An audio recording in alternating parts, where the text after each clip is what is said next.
Hey guys, today let's talk about mic preamps. Why do you need one? What do they do? What do they sound like?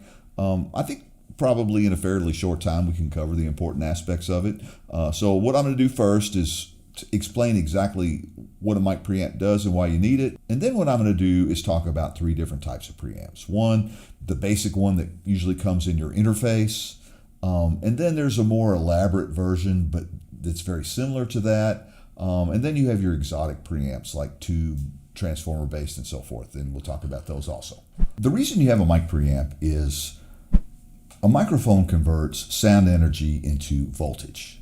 The voltage coming off of a microphone is approximately 1,000th of a volt or somewhere in that range.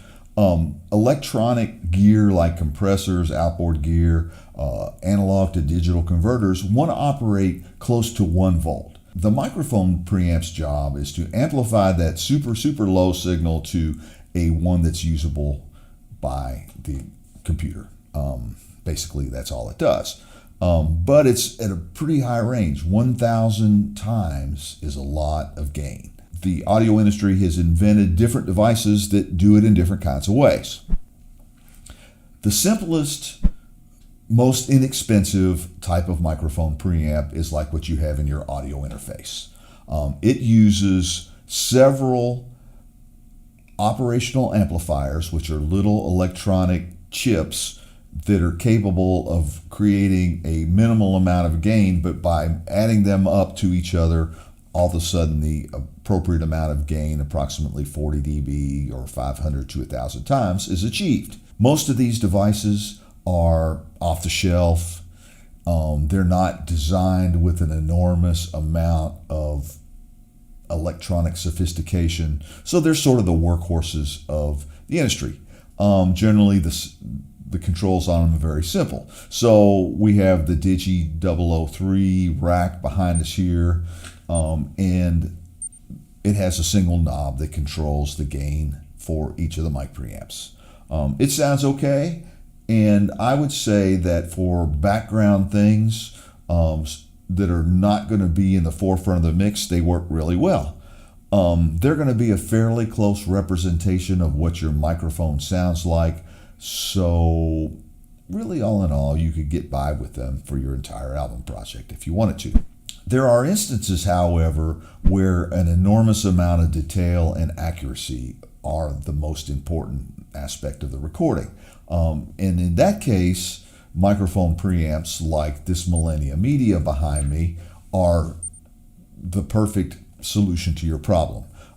They generally use what are called 1% metal film resistors, so the accuracy level of the gain between channels and between increments on the pots are exactly the same. The op amps that they use are exotic, super fast response op amps that give a really accurate rendition of what your sound is like. So for things that you need a lot of detail that you're going to put in the back of the mix, but you want them to cut through, these are really good preamps for that. A lot of classical people use them because they also have a very low noise floor.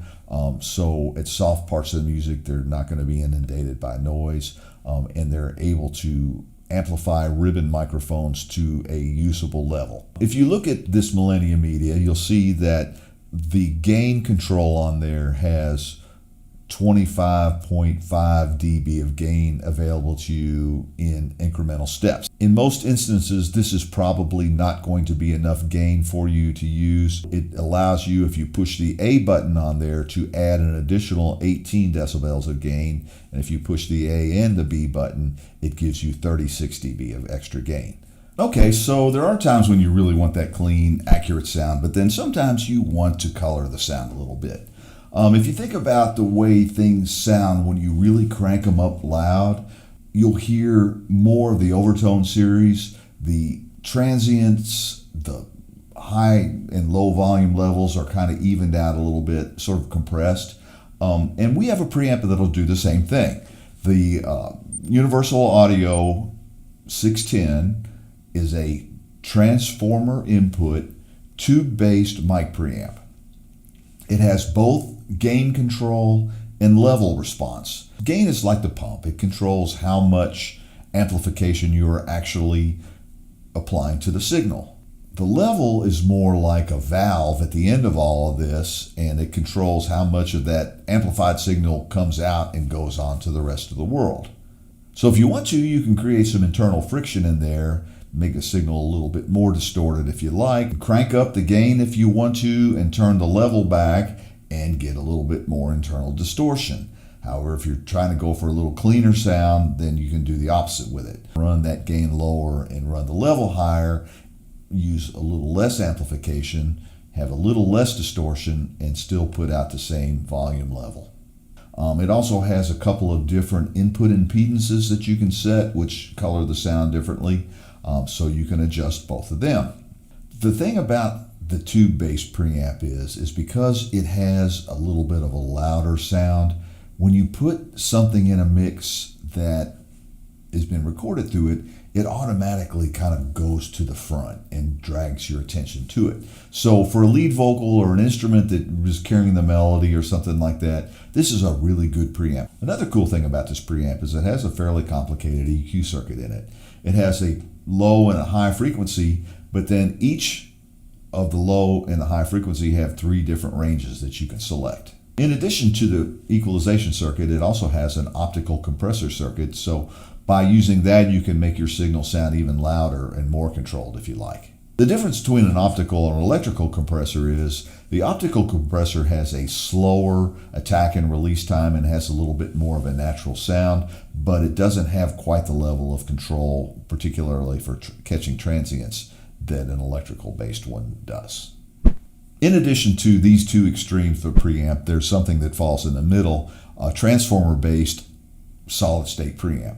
It has some of the characteristics of the tube preamp in that it has some suppression and a certain level of harmonic distortion associated with it, but not to the same level.